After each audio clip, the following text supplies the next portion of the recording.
Hello all, my name is Robert Waters, and I'm about to read to you a segment of my story, Giraffe Children. But before I do, I wanted to give you some information and some background about the anthology that this story appears in, and maybe a little information about the story itself. So the anthology that it appeared in was from eSpec Books, and it was called Beyond the Cradle, If We Had Known. Let me read the back to you. Beyond the cradle of mankind, the universe is vast, unknown, dangerous to the unwary, or those caught in the path of intrepid explorers proceeding without forethought. 13 authors explore what it is to pioneer the future in tales fraught with danger and remorse, tempered with hope, luck, and serendipity. We face the monsters, we face the truth, we face ourselves. Whether the frontier is that of science or space, there is no doubt that at some point one must ask, if we had known, would we have followed this course? That's what these stories are about in this anthology. My story, and the reason why I thought it was important to read it now, is because I feel it's very prescient given the times that we live in with the coronavirus pandemic upon us. This is a story about the human genome and a decision that a very desperate group of colonists have to make for their future. And so I thought it was necessary and sort of important to read this story now because I think it fits well within the circumstances in which we are living in right now. So let's begin. My story, again, is Giraffe Children, written by Robert E. Waters. Standard Star Year 2434, Geneva Colony. He was Gamai. No, he was human. It was hard to know what he was, though his mother told him time and again, "You are human." It was one of his earliest memories. "And your name is Michael Jace Dixon, after your great-grandfather." There was never any doubt. Michael climbed from bed, a small, narrow cot that he had gotten used to in his 7 years with Mother. She was an important lady in Geneva Colony. So he had a cot and a comfortable room. Many others did not, and that didn't seem fair to Michael, though he didn't know how to complain about it. Other boys and girls like Michael didn't complain either. They were all treated differently than other human children. Special, unique. No, I'm human. It was hard to remember. He didn't feel human. The dome was dark. He had a seahorse nightlight that let him see his way through the room. He tested the airlock. Closed, but not locked. What did Mother have to worry about? Her little man was human, after all. He turned the lock and opened it, letting the pressure settle like he had done 1,000 times. The circular door opened outward with a hiss. Michael let it slide out of the way and then stepped through the opening into a tiny walkway which led to their kitchen. Humans could not smell Geneva grass, but Michael could. Right through the halves protective dome, it was faint, but he could smell it. It called to him, that rich, flavorful smell that he had enjoyed on his free time outside. Humans couldn't go outside without layers upon layers of protective wear. The other airlock opened just as easily, and Michael slipped through into the dark kitchen. It was a small space, the smallest in the hab, besides the place where he expelled his waste. Mother was sleeping in her room, just beyond the kitchen. She needed her rest. It had been another long day for her and the committee. Supplies were running low, and gathering edible grass in the fields of Geneva was proving to be harder and more costly than first expected. Only children like him could cultivate grass, without danger of death, like the children they preferred to walk, play, than to work. Those colonists who insisted that these special human children be put to labor instead of play were met with resistance and ridicule. Tensions in the colony were high. Michael was tall for his age, and despite being told that he was a normal human, he had a longer neck than other human children. Those like him also had a longer neck, and some of them had elaborate patterns of patchy polka-dot fur running down their backs. Michael did not, and he was glad of that, though jealous too. The patches gave those kids a status among the special children and a better understanding of who they were. But it wasn't supposed to be that way. Though the human adults never spoke about it around their special children, Michael sensed that something was wrong. Something had gone wrong with them, but he couldn't understand what it was. Michael longed for that understanding. "You were the first," Mother had told him. "The first what?" he had asked, but she had never explained. He found the knife where Mother left it, in the sink, unclean. They had had potatoes and carrots for dinner from the small insulated garden that Mother had attached to the side of the hab. Nothing more than tough roots, really, for human produce did not grow well even in treated Geneva soil. But Michael tried never to complain. The knife felt big and awkward in his hand. He looked at his hand. He could see better in the darkness than Mother, and somehow that was okay. He had a human's hand. It just didn't feel like one inside. He gripped the knife and went to Mother's room. She never locked her door. She was a kind, trusting human. She had always treated Michael fairly. "You are my son, and I love you." He understood what love meant, at least he thought he did. He loved playing with the other children like himself. He liked being outside, breathing Geneva air, running through the grass, seeing groups of gomai in the distance. They never seemed to want to get too close to the hab, nor have their children play with him and the others. He was sad about that, but he would take care of that later. Michael opened Mother's door. She was nothing but a small, still lump beneath her sheets. She was facing the wall away from him, snoring. Michael smiled. He liked it when Mother snored. It was such a funny sound, and one that he couldn't make, try as he might. Apparently his throat was not suited for such sounds. His longer neck made his snoring more of a high-pitched whistle, and he preferred that high-pitched whistle than speaking. It was easier to talk to the other children through those whistles than using human speech. "You are human, Michael. Everyone tells you that. Not for long." He crept across Mother's room, the knife in his hand, the blade pointed forward. Mother's snoring grew louder, more defined. She was dreaming deeply, he figured, and Michael wished he could see her dreams.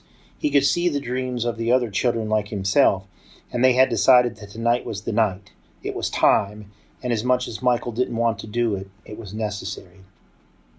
He stood over his mother's sleeping form. He let a tear drop from his left eye, a very human thing to do. He lifted the blade. He gripped it harder than anything he had ever gripped in his life. He heard the voices of the other children in his mind, and he agreed. It was time. Michael drove his knife into Mother's stomach again and again, and whispering the words he had always wanted her to hear, to understand. "I am not human, Mother. I am Giraffe." 7 years earlier, colony geneticist Milton Long could see the growing impatience in Mayor Marie Dixon's eyes. He ignored it and tried focusing on the image of tiny clusters of genes sitting side by side, magnified 1,000 times on the overhead display, one cluster human and the other Giraffe. The display was for the mayor's benefit, though Long figured that Dixon couldn't understand any of it. "What am I looking at here, Milt?" Long smiled. "Complex clusters of chromosomes, Marie. Chromosome 6, in fact, which houses the HLA genes, the human leukocyte antigens." He pointed to the clusters on the left. "These are human," he pointed to the right, "and these are Giraffe." "Gomai, Milt," Dixon said, her eyebrows raised. "They are called Gomai." The colonists had started calling them Giraffe because they had elongated necks and a pattern of neatly defined furry spots running the length of their spines, just like a giraffe. Long had gotten used to calling them that too, but Mayor Dixon didn't like the nickname and made sure everyone knew it. He nodded in acknowledgement of his error. "Sorry, Gomai." HLA genes help to differentiate a body's own proteins from those created by bacteria or viruses. In short, they help to define and fortify a human's immune system. The Gomai have a similar cluster of genes, which I am calling chromosome G6, for lack of a better term. He waited to see if Mayor Dixon would comment. She didn't. "Now," he continued, "between humans, these gene clusters can be quite different. And that's why you have people with better immune systems than others, and why some have autoimmune diseases and others don't. It's just the way that we have evolved. The Gomai, as you might expect, are different. He shuffled through papers on his desk and pulled out a plain white sheet with columns and rows of numbers and double helical patterns. Notes had been scribbled in the margins. We have taken samples of dozens of gamai, and although there are small differences between the core protein strands from one to another, they all possess this DNA strand here that serves as a blocker to any and all invasive proteins. Simply put, the gamai immune system has evolved to continually adapt to its environment's changing volatility. It's an iron barrier. It's a better, more refined immunity than our own. In time, our immune systems could possibly adapt, but we don't have that kind of time, do we, Mayor Dixon? He knew the answer to that question. He was being smug and disrespectful for bringing up what he and they had discussed many times before. But he didn't care. Now he had the science to back up his argument. Marie's expression turned pale. She breathed deeply, shook her head, and sat down. She rubbed her face, seemed deep in contemplation.